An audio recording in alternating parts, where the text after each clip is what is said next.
Hey guys, welcome to my YouTube channel. My name is Angelica Young, and if you're new here, hi, how you doing? What's up? How you doing? And if you're a returning subscriber, what's popping? A lot of people have been complaining about BookTok, and there's a whole conversation going on right now about politics. It's interesting, it's fascinating, but today I'm going to talk about how to probably make BookTok be a better experience in 2025. So I have my list of stuff in my notebook, and let's get to the video.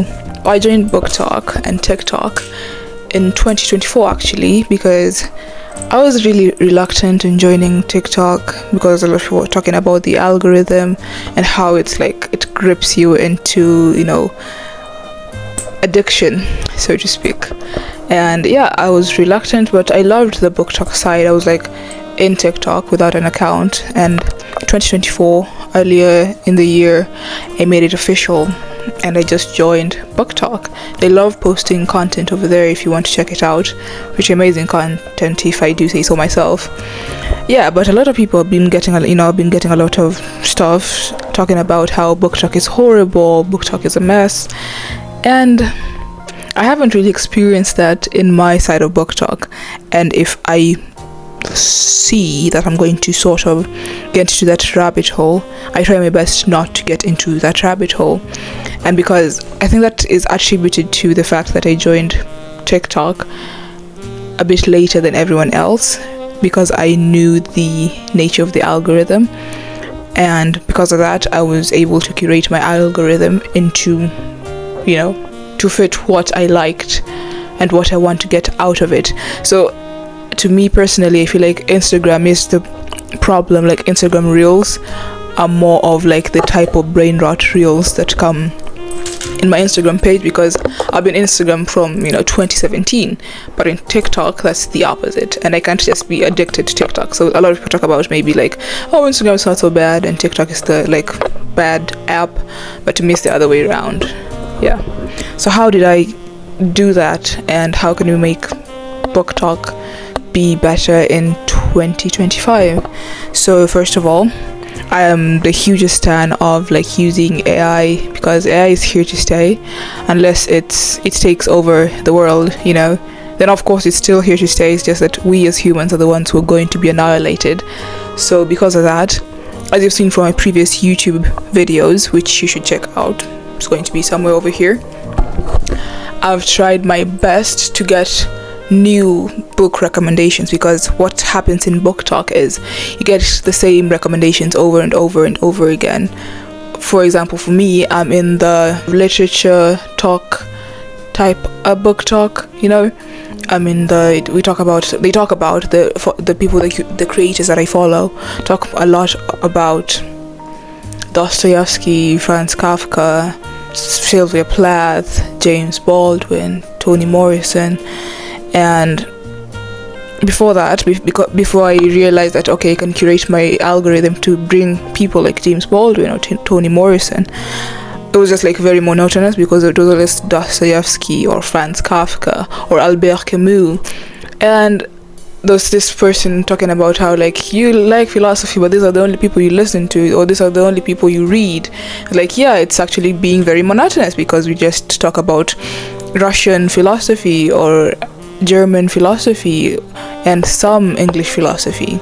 So yeah, I usually go to AI and just say, recommend a book that feels like Dostoevsky, for example, but it is not written by someone from Europe or someone from America. And it has done a great job. It's never disappointed. As you can see from my previous YouTube videos, I've made a video, for example, of books set in elite institutions, and it just like gives you the list of the books set in elite institutions.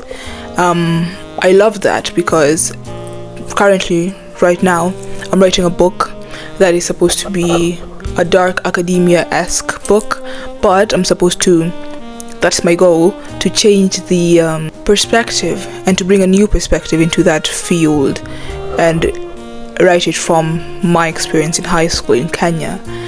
And of course I have to like read other books to know what the feel is, to know what the vibes are, and add my own unique vibe to it. So reading books that are set in elite institutions, that is also a way to get that perspective. So I just go to AI, write it out, give me books that are set in elite institutions, give me dark academia book recommendations, give me books that feel like Cillian Murphy, for example, that have the vibes of Thomas Shelby, that have the vibe of Peaky Blinders, and it's never disappointed. So yeah, and then if you want now to go back to TikTok and make it better, after getting those books, you go to TikTok and look them up. Just type them up in your search bar on TikTok and look it up, interact with the feed. For example now for me, if I like reading dark academia books, I will get the books from AI, and then I go to TikTok and search If We Were Villains, for example, and I watch the things that are If We Were Villains related. And in my FYP, now because the algorithm has a way of learning what I'm interested in, it will now bring more recommendations of If We Were Villain books, Yeah, so that's how I've not gotten terrible books or like monotonous books on TikTok, but I've gotten what is related to what I like to read. Yeah, and then another thing is I'm trying something different right now. TikTok also recommended to me the films, just like because of the algorithm, Little Women. I like Little Women, like the cinematography of Little Women is amazing. But as I've said in a previous video, I feel like the film is very montagey. It's just like, it's too fast-paced, and we just don't get time to connect with the characters. But I had the opportunity to watch Interstellar for the second time, I think last month, and I love Interstellar. I love Christopher Nolan. I love the films that he makes so much, to the extent that when I was writing my reflection for the end of the semester in one of my classes, I linked the theme of love that was prevalent in most books that we read, and I linked that to Christopher Nolan films, because in one of his, in Interstellar actually, there's this line where Brand talks about love being, I've forgotten the quote, I'm going to put it over here, and yeah, it was cringe the way she said it. One of my other professors in my other classes also like talked about how when she spoke, it was cringe, and we know, I know, maybe it would have been executed in a better way. It's not a perfect film. I mean, what is perfect? But it is a beautiful film, and all Christopher Nolan films are beautiful. So what I'm doing right now is I'm trying to read new material. So I'm veering off from reading just like books, published novels, for example, and I'm going to scripts. And over here, I printed out the script, the entire script of Interstellar. So it's just over here. I think this is legal to do, right? I hope I won't be arrested or something, but this is the entire script of Interstellar, and this will not only help me in my writing to just like learn how, for example, in the scene where Cooper is saying goodbye to Murph, that's a beautiful scene. It's very poignant, and I just want to see how they've written it down and how it's been executed in film. And I hope that will help me in my writing to write amazing goodbye scenes. So that's a beautiful way to just get new perspectives from other people or other mediums that are not the conventional mediums that we get, that we read, for example, like the written texts or literary texts. Yeah. And so if you get a film, for example, that has come into your FYP page in TikTok, you can print out the script. Or I was also watching Peaky Blinders, and I loved the scene. I don't know if I think I will insert the scene over here. It's in season 2, I think episode 1, where Thomas Shelby has been captured, and they call him, Thomas Shelby, and it's like, you blew up my pub. And me and my sister, like, we all, like, when you talk to each other, sometimes just like say randomly, you blew up my pub, because it was an amazing scene. And yeah, just like watching that and finding the script of the same scene and getting to read it is just an amazing experience, just a different dimension of reading, and it just gives you a different perspective. So that could be another way of getting out of the monotony of book talk. I have some recommendations of amazing book talkers and creators that give good book recommendations. The first one, obviously, Jack Edwards is the staple. Everyone knows about Jack Edwards. I like the fact that he recommends books that, there's a recent video that he's made on like books from different authors from all over Asia. So if you want to get a different perspective, you can check his videos out. And the other book talkers that I follow, for example, Taylor Rosen, he talks about, in one specific video, he talked about Giovanni's Room by James Baldwin, and I loved how he brought it out, and I just loved how he articulated it out. And yeah, so you should check out Taylor Rosen if you want amazing book recs. I've gotten Giovanni's Room from him. I've gotten Stoner by John Williams from him. Never Let Me Go. He recommended Norwegian Wood, Haruki Murakami, but I'm not the biggest fan of Murakami's works. Don't like how he portrays women. But his writing, for example, Norwegian Wood, it's an amazing story. The narrator has an amazing voice, but I just don't vibe with how he portrays women, so there's that. He also likes The Secret History. I'm the hugest fan of The Secret History. And then we have this lady, I'm just going to put her page on the screen. She once recommended books on The Thoughtful Daughter. So if you like reading books on, if you're a thoughtful daughter or the thoughtful girl or a thoughtful person, you should check her out and the books she recommends. And then we have this other creator over here. I don't know if I'll find her video, but if I do, I'll insert it over here. If I don't, I guess I'll cut out this part and you'll never find out about it, which is pretty interesting, honestly, like cutting out videos. But anyway, I like watching Brandon Sanderson. He is a fast-paced writer. I don't know if I'll ever get to that point of being okay. I think I'm almost there, because recently I submitted my portfolio and I just came up with 3 amazing stories, and later on when I was reading it, I have my portfolio over here actually. So when I was reading it, this is my portfolio. Okay, I haven't stapled it, but here we are. Harmony, nuance, and perspective. So the story is called The Once and Only Queen of My Heart, and that is a title for one of the episodes in Merlin. Merlin is an amazing series. If you haven't checked it out, it has 5 seasons. I love it so much. I've watched it innumerable times. I've cried every single time it ended. I watched the last scene a few days ago because I wanted to get my sad vibes on to write a story. I know it's masochistic of me, I should say, but I usually like getting into the groove before writing something, and I still cried.